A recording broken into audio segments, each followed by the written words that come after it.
pour la reconstruction du Congo, la victoire est à notre portée.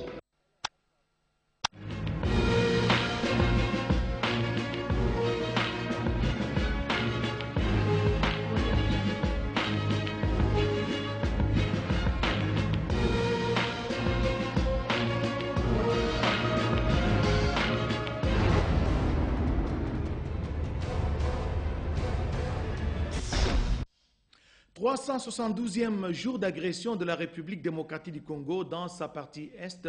Nous sommes des cœurs avec nos compatriotes qui souffrent des affres de la guerre.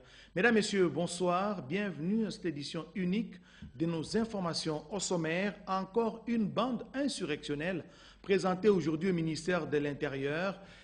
Ces présumés malfrats ont voulu attenter à la vie du chef de l'État, Joseph Kabila Kabange, et du Premier ministre, Augustin Matata Ponyo. Mesdames, Messieurs, bonsoir et bienvenue à cette édition d'information. Vous le savez, le président de la République, Joseph Kabila Kabange, a séjourné dernièrement au Kenya où il a pris part à la cérémonie d'investiture du 4e président de la République, Uhuru Kenyatta. Joseph Kabila Kabange a eu à échanger avec son homologue président du Kenya. Reportage, Jacques Mkaleng Makal. Invité de marque pour l'investiture de son homologue kenyan, Uhuru Kenyatta, le président Joseph Kabila Kabange est arrivé à Nairobi lundi 8 avril 2013 dans la soirée la veille. C'est le ministre kenyan en charge des coopératives et du développement, Joseph Nyaga, qui l'a accueilli avant qu'il ne traduise sa pensée profonde dans le livre d'or à l'aéroport international Jomo Kenyatta.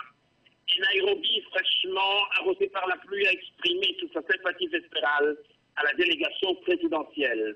Et le lendemain, mardi 9 avril 2013, le président de la République, Joseph Kabila Kabange, a assisté à la brillante cérémonie d'investiture du président élu Uhuru Kenyatta au complexe sportif Karani, pleine à craquer et dont la tribune d'honneur a été décorée aux couleurs nationales, au cœur de la capitale Nairobi en fête. Le chef de l'État se retrouvait dans la tribune d'honneur, aux côtés de plusieurs personnalités, dont une dizaine de chefs d'État africains qui ont fait le déplacement de Nairobi. De Jacob Zuma d'Afrique du Sud à Robert Mugabe du Zimbabwe, en passant par Ali Bongo du Gabon, Jaka Mrisho Kikwete de Tanzanie, Paul Kagame du Rwanda, Salva Kiir du Sud-Soudan, Museveni de l'Ouganda et bien d'autres. Kenneth Kaunda et Nkosazana Zuma de l'Union africaine, tous ont marqué les esprits. La cérémonie a débuté par les tours d'honneur du stade du président sortant Mwai Kibaki, qui a reçu les honneurs et les ovations de la foule. En toute solennité, l'hymne national a été joué par la garde républicaine. Est venu le moment attendu, le président élu Uhuru Kenyatta a prêté serment, la Bible à la main, suivi de son vice-président. L'un des temps forts, la remise des attributs du pouvoir, le président sortant Mwai Kibaki a installé son successeur sous les acclamations des spectateurs en liesse, qui est un symbole de la continuité. Les hommes de Dieu ont, la circonstance aidant, imploré l'Éternel pour bénir la nation tout entière, apporter toute la grâce divine au nouveau chef d'État. Plus de 6 heures de festivités pleines d'émotions, le complexe sportif Karani a vibré pleinement. La cérémonie d'investiture a eu une véritable étrenne de la démocratie. C'est la parole qui a eu sa place de choix à la tribune. Hommes de Dieu, au cadre des institutions nationales, chefs d'État se sont succédés. Et le président investi, Uhuru Kenyatta, s'est adressé à ses compatriotes dans un message à la nation. Il a présenté son programme d'action axé essentiellement sur l'unité, la cohésion nationale, la justice et le développement du pays, tout en mettant l'accent sur la coopération, l'ouverture au monde et le pardon. Au bout des 6 heures, la cérémonie était clôturée. Les hôtes de marque ont eu à féliciter vivement le nouveau chef de l'État. Et sur cette note fraternelle, les différentes délégations sont parties du stade en cortège. L'investiture du 4e président du Kenya, Uhuru Kenyatta, a été empreinte de toutes les marques de la solidarité africaine.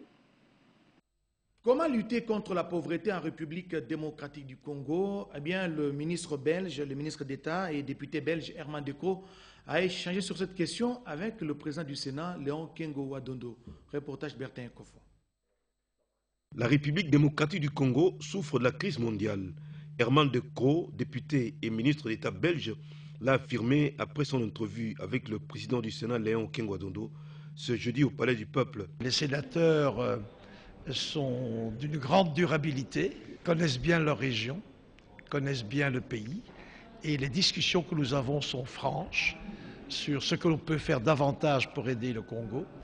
La Belgique consacre la moitié de l'ensemble de sa coopération à la RDC. Herman de Croo estime que ce pays représente un grand intérêt pour le monde.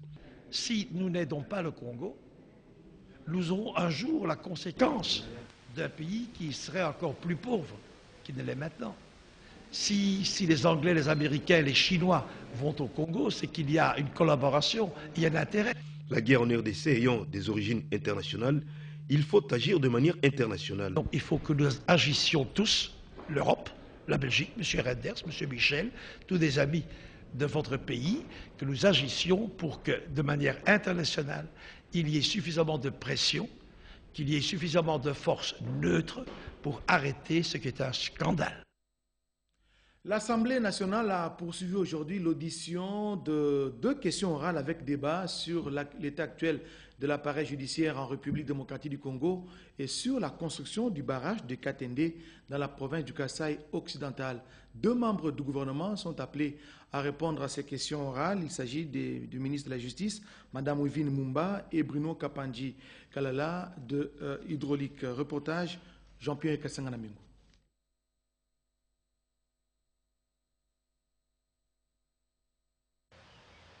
La troïka spéciale de ce jeudi 11 avril 2013 a été élargie aux directeurs généraux de 2 régies financières, à savoir la DGRAD et la DGI. Le Premier ministre Matata Ponyo voulait s'assurer que le mécanisme du remboursement de la taxe sur la valeur ajoutée est d'application. La taxe sur la valeur ajoutée est une grande innovation dans notre dispositif fiscal, mais la TVA qui est payée par les opérateurs économiques, il y a dans certains cas une proportion qui doit être remboursée. Il y a eu quelques problèmes, notamment de délais peut-être assez longs de remboursement. Le deuxième point, c'était la SOFIDE. Vous vous rappellerez que le gouvernement avait décidé de mettre des ressources à la disposition de la SOFIDE pour un montant global d'à peu près 20 milliards de francs. Nous avons voulu aujourd'hui faire le point de l'utilisation de ces ressources ainsi que de perspectives d'avenir pour la relance de la SOFIDE. Auparavant, le chef du gouvernement et les directeurs pays et représentants de l'UNOPS ont échangé sur les possibilités de poursuivre et renforcer la collaboration entre le gouvernement et cette agence onusienne qui s'occupe des projets d'infrastructure et de passation de marché. Voilà, on venait de suivre là la réunion de la Troïka spéciale avec le Premier ministre ainsi que le représentant ou le chef de l'UNOPS ici en République démocratique du Congo. Nous allons rester à la primature pour dire que Kinshasa abrite du 7 au 14 juillet prochain l'assemblée plénière du symposium de la conférence épiscopale d'Afrique et le Madagascar. Cette bonne nouvelle a été portée à la connaissance du Premier ministre Augustin Matata Ponyo par le président de la SENCO. Reportage Guy Matondo. L'homme d'État et l'homme d'Église ont dégagé une identité de vue autour des questions d'intérêt commun entre les 2 institutions. Monseigneur Nicolas Djomon est venu demander la collaboration du gouvernement pour l'organisation prochaine à Kinshasa du symposium des évêques d'Afrique. Le gouvernement congolais, par la voix de son chef Matata Ponyo Mapon, a dit l'empressement de l'exécutif à examiner cette demande avant de louer l'engagement de l'Église pour le développement. Pour le secrétaire général de la conférence épiscopale nationale, l'Église se réjouit de cette oreille attentive du premier d'entre le ministre.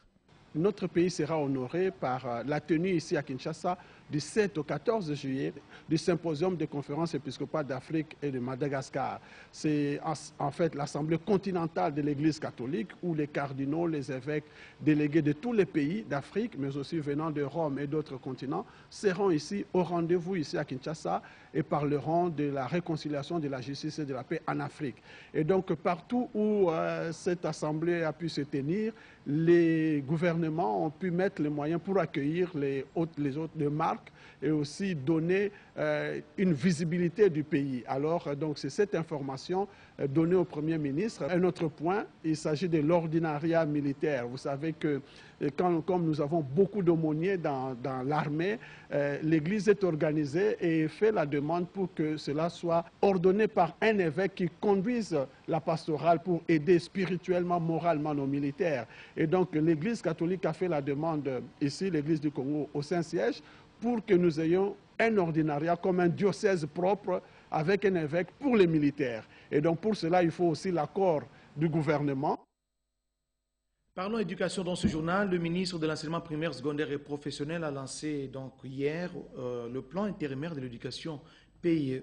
Ce plan consiste à rendre opérationnelle la stratégie du ministère de l'Éducation dans les relèvements du système éducatif en République démocratique du Congo. La cérémonie s'est déroulée devant quelques membres du gouvernement, nous dit Mamie Esther Kabobwe. Comment arriver à développer durablement notre système éducatif? Question sur laquelle se fondent les contenus de ces 2 documents de référence qui vont permettre de booster les différentes réformes dans les secteurs de l'enseignement primaire, secondaire et professionnel. Il s'agit de la stratégie de développement du sous-secteur et du plan intérimaire de l'éducation, PIE, élaboré par les ministères de l'EPSP.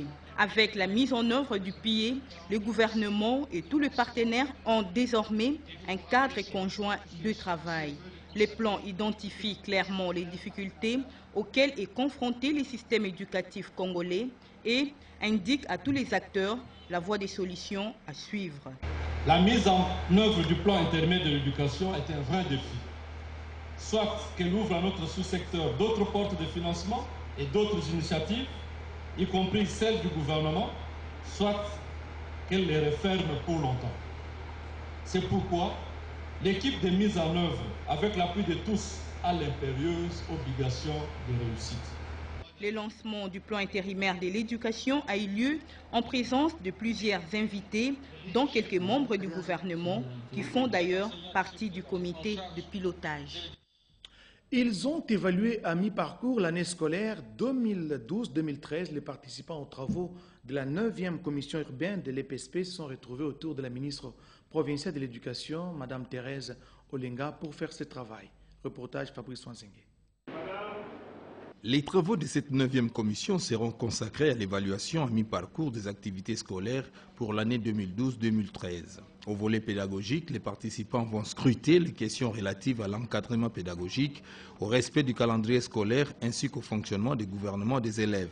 Au volet administratif, il sera question de parcourir le dossier sur le respect de la voie hiérarchique et le rappel des instructions et directives relatives à la procédure disciplinaire. Le dernier volet concernera les données financières sur la perception des quotités, le processus de bancarisation de la paye, les directives sur la fixation des frais scolaires ainsi que de nouvelles dispositions sur l'agrément des écoles. À l'ouverture des travaux, la ministre provinciale de l'Éducation, Thérèse Olenga, a précisé les contextes et la nature des attentes de l'exécutif provincial.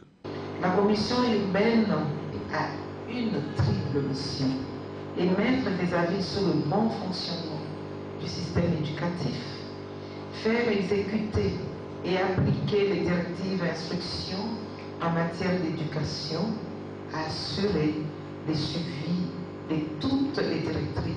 C'est à la clôture des travaux qui intervient ce vendredi que seront proposées les recommandations sur le fonctionnement du secteur de l'éducation dans la ville-province de Kinshasa. Mettre sur pied une cellule de coordination de la réforme et proposer une feuille de route de la politique de protection sociale des vulnérables. En tout cas, c'est la grande recommandation de l'audit organisationnel du ministère des Affaires sociales, nous dit Eugénie de la Chabani. Le gouvernement, à travers le ministère des Affaires sociales, Action humanitaire et Solidarité nationale, tient à mener une bonne politique de protection sociale des groupes vulnérables et aussi à promouvoir des actions sociales pour améliorer les conditions de vie des populations. L'audit mené par les auditeurs malgaches à travers le projet EDER sous la supervision du ministre Charles Naouéji Mundélé avec l'appui financier de la Banque mondiale s'inscrit dans cette optique.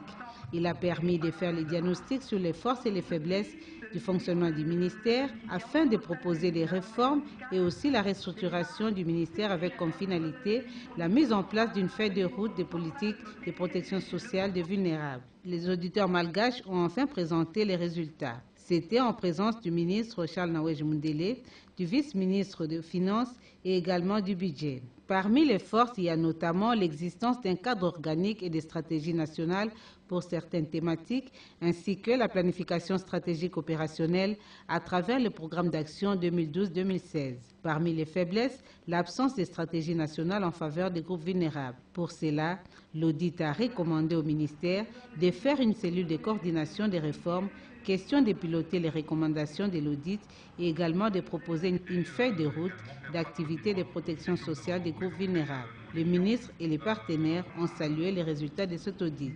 Pour sa part, la déléguée de la Banque mondiale a félicité le ministre Charles Naouéj Mundélé pour son implication dans la réalisation de cet audit. Au ministère du Plan, un atelier s'est ouvert sur l'analyse et l'enrichissement du guide et suivi du cas de la mise en œuvre du partenariat mondial sur la coopération efficace au service du développement de la République démocratique du Congo. Des précisions avec Antoine Roger Bolamba. L'atelier d'analyse et d'enrichissement du guide de suivi de la mise en œuvre des engagements de Busan à travers un ensemble d'indicateurs en matière de coopération au développement a été ouvert par le ministre du Plan et suivi de la mise en œuvre de la révolution de la modernité.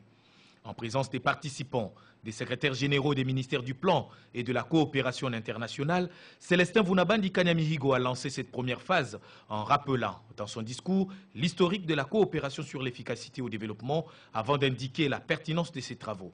Ce guide présente les objectifs, le processus et la méthodologie pour effectuer le suivi de la mise en œuvre des engagements de Busan à travers un ensemble d'indicateurs pertinents en matière de coopération au développement. L'atelier de ce jour est organisé pour permettre à chacun des participants de prendre connaissance de ces documents, de l'examiner pour juger de la pertinence de toutes les actions qui y sont prévues, notamment la portée des indicateurs de suivi proposés pour la mise en œuvre, bien entendu, du partenariat mondial, ainsi que la démarche en vue de l'évaluation des 10 indicateurs. Après cette première phase, ouverte ce jeudi 10 avril 2013 au lycée Dr Chaoumba, la deuxième phase est prévue pour ce vendredi 11 avril 2013 avec les bailleurs au collège Boboto.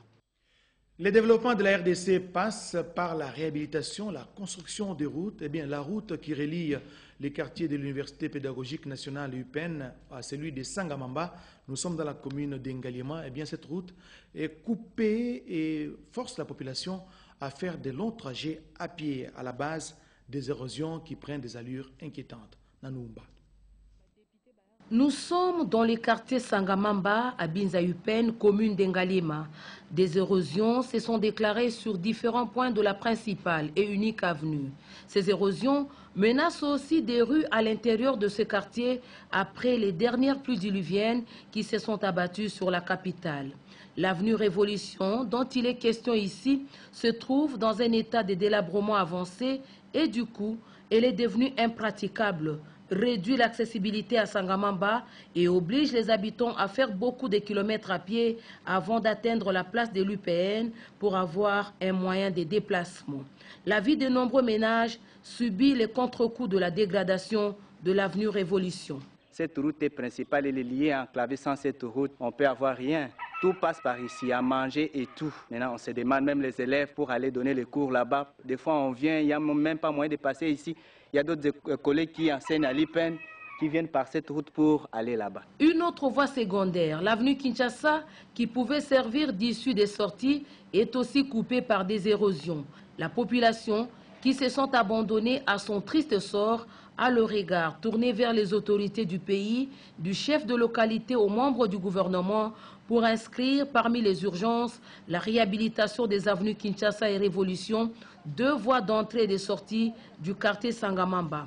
Les SOS est donc lancé pour sauver aujourd'hui Sangamamba sur les points d'être rayés de la carte de la ville de Kinshasa. Que le gouvernement nous vienne en aide. Il y a des mamans qui vont acheter des foufous, les histoires, vers l'IPN Matadi Kibala. Alors ils sont en difficulté de transporter leurs charges jusque-là.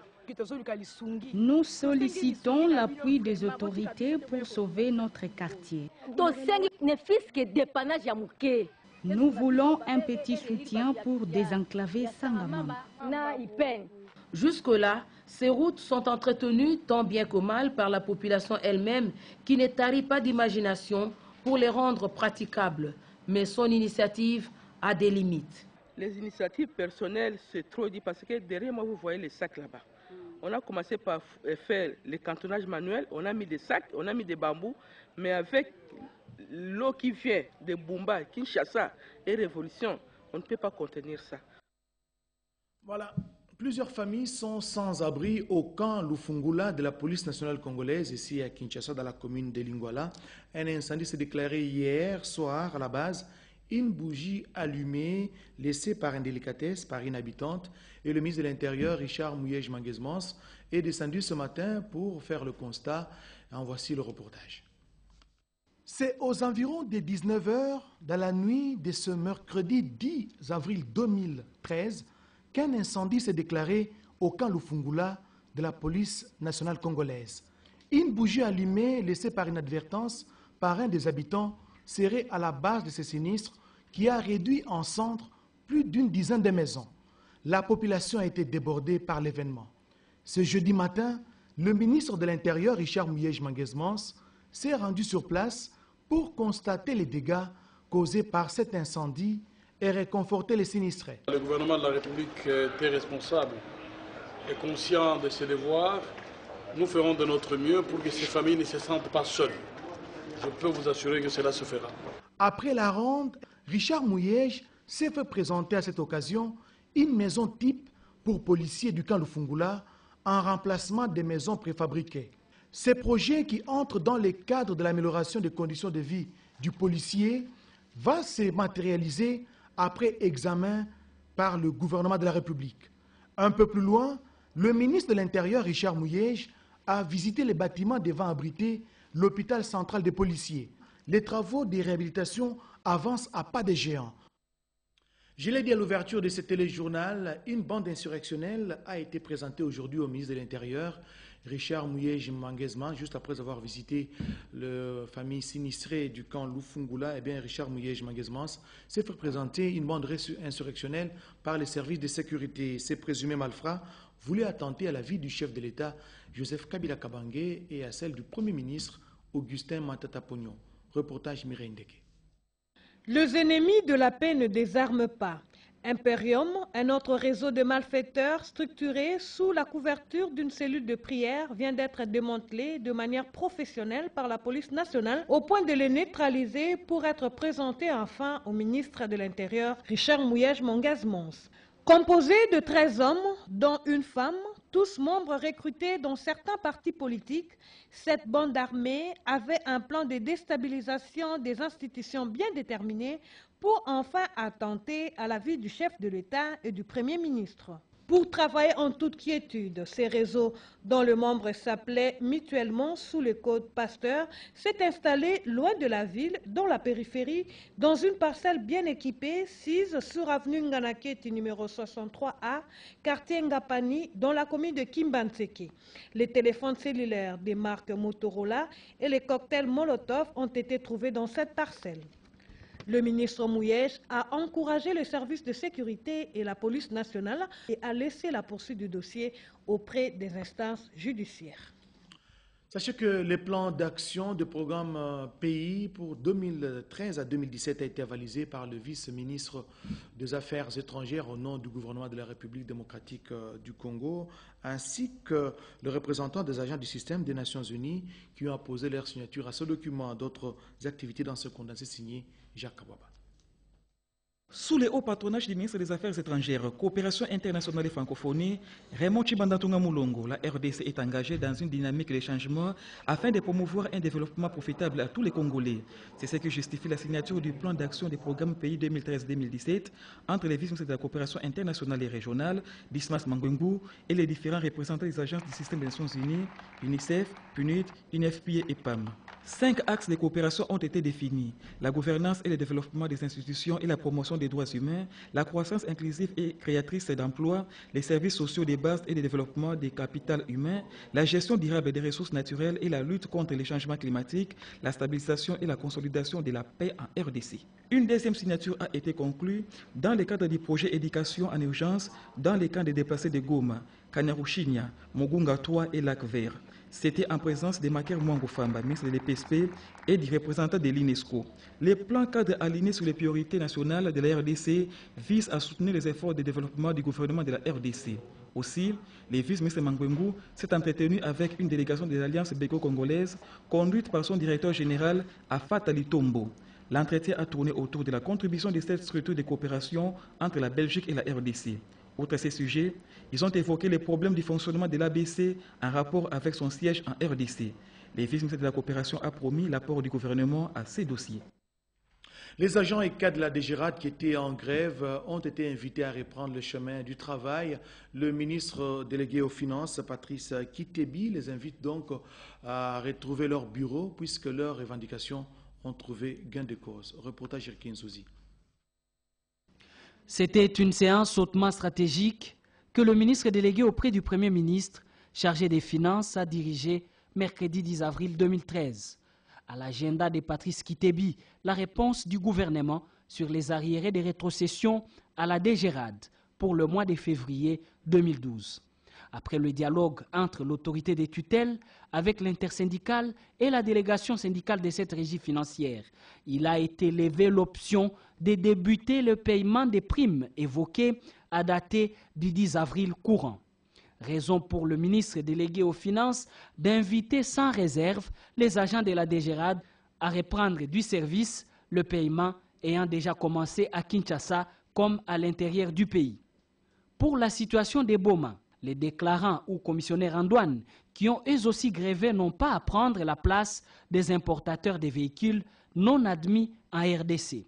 Ce pays n'est pas une poubelle pour collecter les véhicules en fin d'existence sous d'autres cieux, a martelé Patrice Kitebi, qui a donné des instructions précises au directeur général de la douane pour les ramener au travail. La réunion hebdomadaire des services mobilisateurs des recettes n'a pas manqué d'apprécier les apports des régies financières au mois de mars. Au chapitre de la santé, disons qu'une campagne a été lancée hier en faveur des prestataires relais communautaires sur la prise en charge des survivants des violences sexuelles. C'est le programme national de la santé de la reproduction qui a procédé au lancement de cette campagne. Reportage, Constance Mananga. Les prestataires, relais communautaires et pères éducateurs ont désormais des outils de prise en charge des survivants des violences sexuelles. 4 protocoles ont été présentés au cours d'une cérémonie de lancement de cette campagne, à savoir le protocole national des références légales des survivants des violences sexuelles, celui des réinsertions socio-économiques et scolaires, celui de la prise en charge médicale et psychosociale et santé mentale. Ajoutez à cela 4 modules de formation qui aideront les acteurs dans la lutte à s'imprégner des problèmes des survivants afin d'agir avec efficacité. C'est les représentants du secrétaire général à la santé qui a lancé ces travaux avant de saluer l'initiative. Le programme national de la santé de la reproduction PENSER, représenté par sa directrice nationale, Dr Marie-Louise Mbo, a invité les intervenants à suivre à la lettre les directives données par ces documents qui viennent en appui à la loi sur les violences sexuelles promulguée depuis 2006. Pour les partenaires, il faut que ces protocoles soient vulgarisés en grande échelle afin d'impliquer tous ceux qui interviennent dans cette lutte. La gestion des ressources humaines, en tout cas c'est l'essentiel du contenu du cahier des charges de syndicalistes évoluant dans le secteur de la santé. Ces derniers ont échangé avec les ministres de la Santé publique, le docteur Félix Kabange Numbi, sur ces différentes questions. Reportage. Cette rencontre du ministre de la Santé publique avec les syndicats œuvrant dans son secteur s'inscrit dans le cadre du renforcement des capacités des ressources humaines qui constitue la cheville ouvrière de son administration. L'occasion était indiquée pour le docteur Félix Kabange Numbi d'inviter les syndicalistes à harmoniser les vues en faveur du rendement par un travail efficient dans le domaine de la santé. Les deux parties ont tracé un calendrier de contact qui s'étend du 10 au 20 avril 2013 pour permettre aux syndicats de la santé de rencontrer ceux d'autres ministères en vue de faire la restitution de ce qui aura été décidé au niveau de chaque assemblée respective. D'une séance de travail à une autre, le ministre de la Santé publique, le Dr Félix Kabange Numbi, l'a eu avec les membres du comité de coordination technique des projets. L'évaluation de la mission de cette structure consultative a fait l'objet des échanges. Nous avons commencé par adopter un programme très ambitieux et très grand. C'est le financement du gouvernement britannique à hauteur de 280 millions de dollars. Et ce programme va s'étaler sur les 5 prochaines années. Ensuite, nous avons adopté notre plan d'action opérationnel du ministère de la Santé pour l'année 2013. Et nous venons de valider le plan d'action opérationnel du niveau central. Juste après, le ministre de la Santé publique, le Dr Félix Kabange-Numbi, a échangé avec le directeur régional de l'OMS Afrique, le Dr Louis Gomez. Les deux personnalités ont évoqué des questions de réforme de la secteur de la santé, du renforcement de la lutte contre les épidémies et de la création de nouveaux laboratoires au sein de l'INRB. Nous y reviendrons avec Virginie Lefembe dans nos prochaines éditions d'information. Le premier groupe de 3 enfants orphelins de père et de mère est arrivé ici à Kinshasa en provenance d'Ouvira. Nous sommes dans la province du Sud Kivu. C'est là grâce à la structure Aide à l'enfance défavorisée d'Afrique, une organisation humanitaire de solidarité autour de l'enfant qui souffre de l'exclusion sociale et de la rupture familiale. Reportage Lisette Mujinga. Elles sont au total 30 enfants orphelines de père et de mère. Elles habitent Ouvira dans le sud Kivu. Ce mardi 9 avril 2013, le premier groupe de 3 enfants vient d'arriver à Kinshasa par l'aéroport international d'Ndjili grâce à l'appui financier de la structure Aide à l'enfance défavorisée d'Afrique, AEDA, que coordonne Raphaël Mbwangi, patriote congolais vivant en Finlande. L'AEDA, qui est une organisation humanitaire de solidarité autour de l'enfant qui souffre de l'exclusion sociale et de rupture familiale. Ces 3 filles sont hébergées au village d'enfants Nimbayetou. Entendez notre maison située sur l'avenue Snell, numéro 13, Pompage, dans la commune de Mongafula. Là, elles sont encadrées par les assistants sociaux, nourries et bientôt scolarisées, car l'éducation change le monde. AEDA invite à la responsabilité de toute personne physique ou morale de bonne volonté de soutenir les parrainages pour donner l'espoir aux enfants victimes de viols, de guerre, orphelins, abandonnés ou malades. Parrainer un enfant défavorisé est une réalité à partager ensemble. C'est également aider un enfant démuni dans une famille pauvre de la RDC. Grâce au parrainage, l'enfant peut aller à l'école, apprendre un métier, être soigné et vêtu. L'AEDA appuie financièrement les familles démunies dans l'exercice des activités génératrices de revenus en vue de leur permettre d'assurer la survie de leurs enfants. En tout cas, cette information concerne plus la province du Bandundu, un plan d'action de gestion et de protection des forêts dans la province du Bandundu a été présenté avec, bien sûr, l'appui des bailleurs, nous dit Lisette Nsakala. Le secteur forestier est celui qui génère des recettes pour les pays. Le Bandundu, l'une des 3 provinces forestières de la RDC, vient de produire son premier plan d'aménagement forestier. Une initiative de la Sodefort Nyoki basée dans le district de Maindombe sur financement de l'Agence française de développement AFED. C'est une délégation d'experts de l'Agence française qui a annoncé cette bonne nouvelle à Madame la ministre provinciale de la fonction publique et affaires foncières, représentante de l'autorité provinciale du Bandundu. Ces documents réalisés a le mérite d'avoir subdivisé la concession forestière de la Sodefort. Mais avant sa mise en œuvre, il devra être analysé et validé par les instances nationales et provinciales. Rappelons que l'Agence française de développement apporte une assistance en formation et en matériel au personnel de l'administration forestière et aux industriels du bois de la RDC pour une gestion durable de forêt. Restons encore dans le monde vert avec cet appui de l'Union européenne à travers l'agence à la gouvernance, d'appui à la gouvernance qui vient de remettre un lot de matériel dans les secteurs économiques, environnemental et social du pays. Cela pour lutter contre l'exploitation illicite des forêts en RDC. Reportage Suzanne Loumana.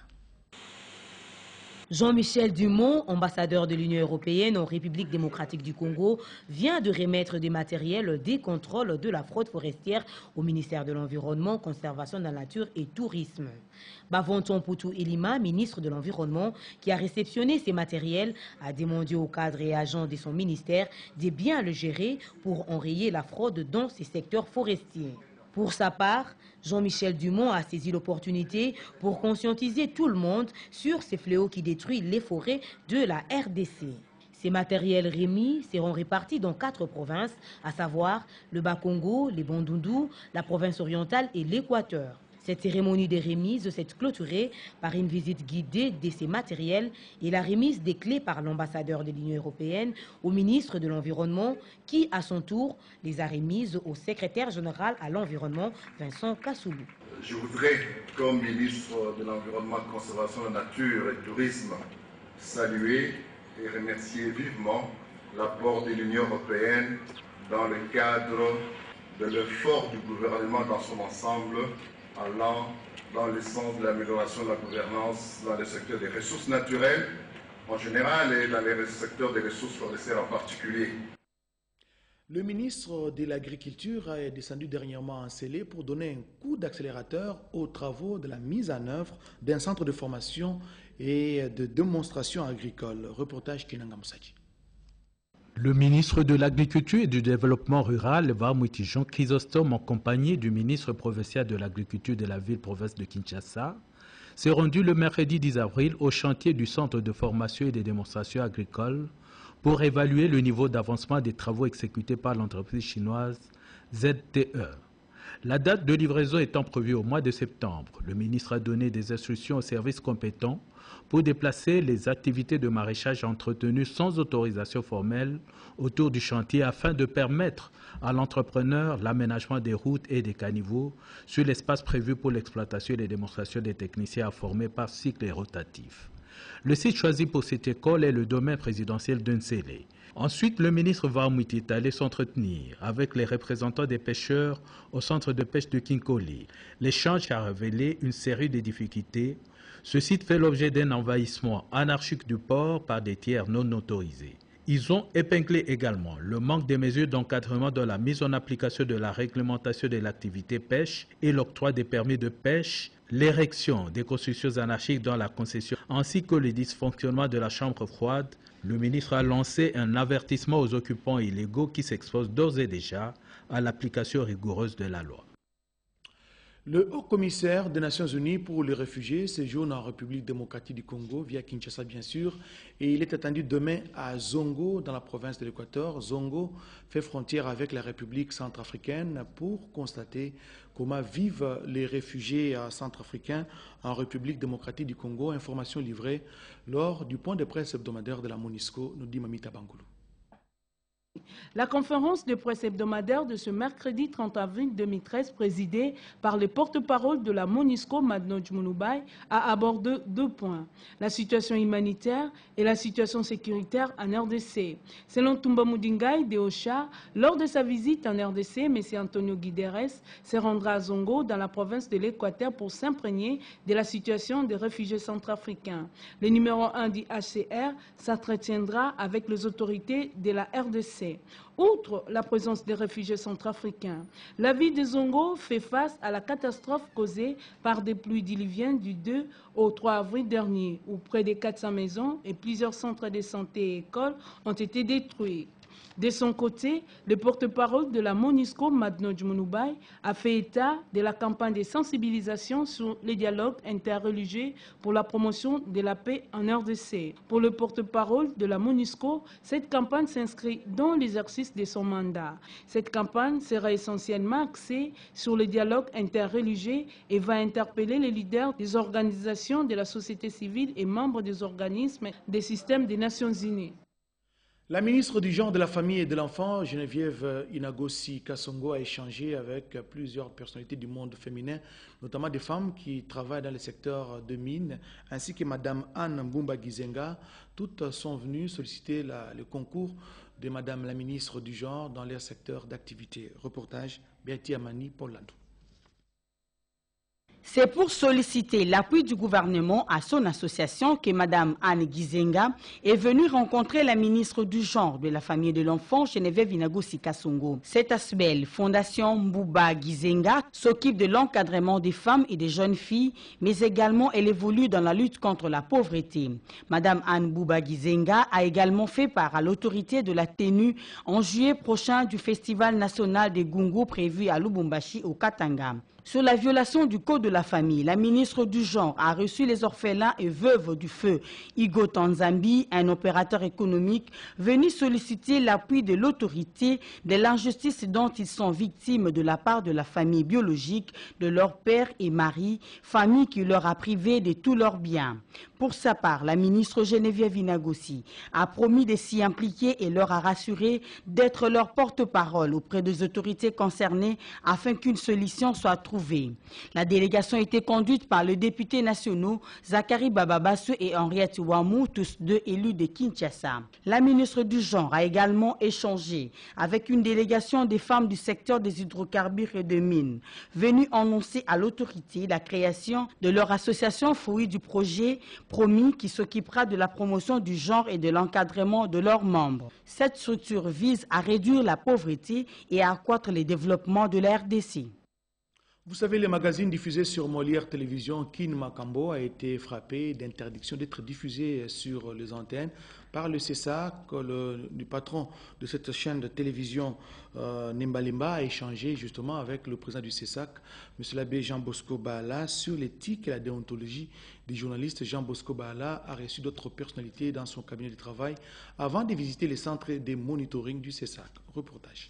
Directeur Afrique des Nations Unies pour le développement de l'industrie, Jean Bacolé, était reçu le mercredi 10 avril par le président du Conseil supérieur de l'audiovisuel et de la communication, Jean Bosco Bala Okuibale. Ils ont échangé sur le rôle de la RDC dans les institutions du système des Nations Unies. Durant cette visite, pour d'abord le féliciter pour sa nomination à cette fonction très importante pour notre pays. C'est quelqu'un qui a beaucoup d'expérience en matière de communication. La décision a été prise, c'est une très bonne décision parce que nous devons maintenant essayer de favoriser l'excellence. Le numéro 1 du CESAC a également visité les centres de monitoring de son institution situés à la chaussée du bâtiment des régulations. Peu avant, l'abbé président du CESAC, Bala Okuibale, a donné une leçon pédagogique à Molière TV sur la diffusion d'une séquence Bana Bakundi Moningana Bango. Tour à tour, les présidents du CESAC et son adjoint Alain Koy ont fait des recommandations à Molière TV.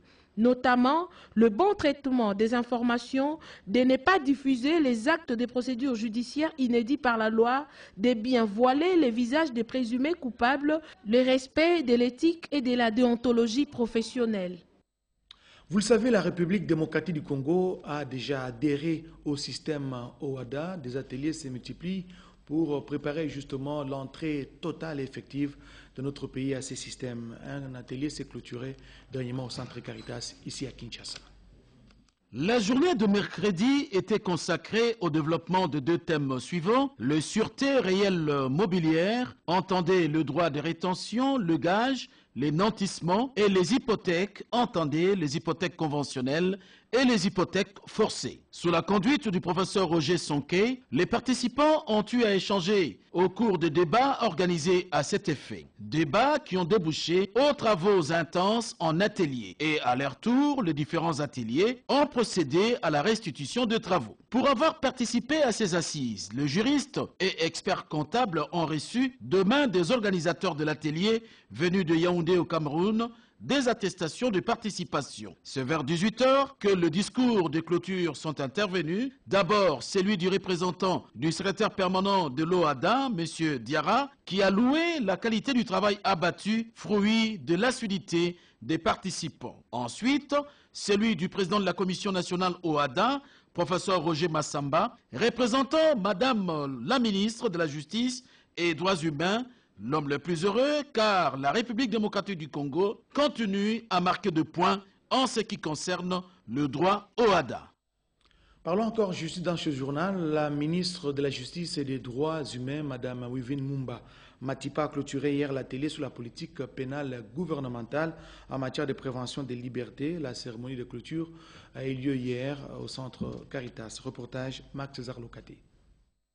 Après avoir planché sur la politique pénale gouvernementale et ses outils, les problématiques communes et spécificités des prisons, les participants venus de toutes les provinces du pays se sont penchés sur la recherche de stratégies locales de mise en œuvre de la politique pénale nationale. Les travaux se sont poursuivis en atelier avant l'organisation d'une séance plénière pour que les ateliers fassent la restitution de leurs travaux et engagent des débats à ces propos. La lecture des recommandations issues des ateliers est intervenue avant la clôture des travaux par le conseiller Kiwele, représentant Madame la ministre de la Justice et Droits humains, Wivine Mumba Matipa, appelé à répondre à la question orale à l'Assemblée nationale. C'est donc sur une note de satisfaction que les participants à cet atelier vont regagner leur lieu de travail en ayant présent à l'esprit que la réforme de la politique pénale nationale est une priorité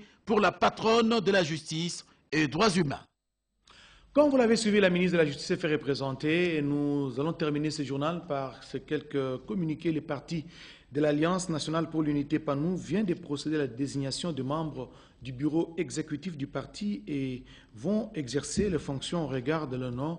Il s'agit des personnes ci-après, du premier vice-président national en charge de l'organisation et mobilisation, Maître Freddy Guindula Gam, le deuxième vice-président national en charge de l'idéologie, il s'agit de Maître Marcel Mpouanga Mpindou, le troisième vice-président national des relations publiques, Dr Julius Elumba, le secrétaire général du PANU et porte-parole de ce parti politique s'appelle Jean-Jacques Ngoï Dineka, le secrétaire général adjoint chargé des questions juridiques et des contentieux, Maître Théophile Kassali Chomba, secrétaire général adjoint en charge de l'intendance générale du parti, professeur Odon Kinsweki Ezinga, trésorier général, M. Fabien Mabunda Bessana, trésorier adjoint, M.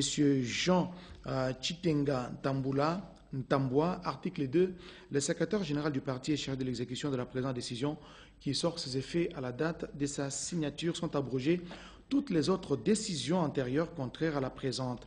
Tout autre document qui porterait un sceau contraire à celui-ci devra être sanctionné comme faux et son auteur en répondra devant la justice, dixit le président national du parti, Charlie Wenga. Un autre communiqué nous vient de l'Université pédagogique nationale UPN. Le recteur à titre intérimaire de l'Université pédagogique nationale, le professeur Clémence Kassinga, informe le public de la soutenance de la thèse publique de doctorat en relations internationales intitulée « Les dynamiques révolutionnaires en Tunisie et en Égypte, rôle et enjeux pour les grandes puissances occidentales », thèse du chef des travaux Ilo Eka 11e Marc. Ça sera donc demain 12 avril 2013, lieu K2, heure 10h, c'est signé le recteur de l'UPN, Clémence Kassinga. Et puis, c'est communiqué nécrologique. Les familles Mosengo, Alilo et Katako Moinapol ont la douleur d'annoncer aux amis et connaissances, surtout aux artistes et musiciens, le décès inopiné de l'artiste et musicien Mosengo Alilo René, connu sous les sobriquets des Moreno, décès survenu à Kinshasa en date du 23 mars 2013. Le programme des obsèques se présente de la manière suivante. Levée du corps de la morgue de l'hôpital général de référence de Kinshasa, ex-Mamaemo, le vendredi 12 avril 2013 à 13h. Il y aura donc exposition à la salle du zoo dans la commune de la Gombe, suivi de l'enterrement qui interviendra le samedi 13 avril 2013 à 13h également au cimetière de Kinkole. Ce communiqué tient lieu de faire part, signé pour la famille Madame Mimi Bola Kanikou. Ainsi se referme à cette grande édition du journal. Vous suivrez tout à l'heure à 23h30 votre rendez-vous de tout le jeudi, à savoir la série Tumbaz avec les groupes Salongo, nous fait dire Kwedi Maimputu, ce sera à 23h15. Prenez donc rendez-vous. Ça a été un plaisir pour moi de vous savoir nombreux en train de suivre cette édition du journal qui touche à sa fin. Merci donc d'avoir été de notre prochain rendez-vous avec l'actualité. C'est demain à 7h avec Peggy Mukunda. Merci à toute l'équipe du soir qui nous a tenu compagnie. Excellente soirée à tous.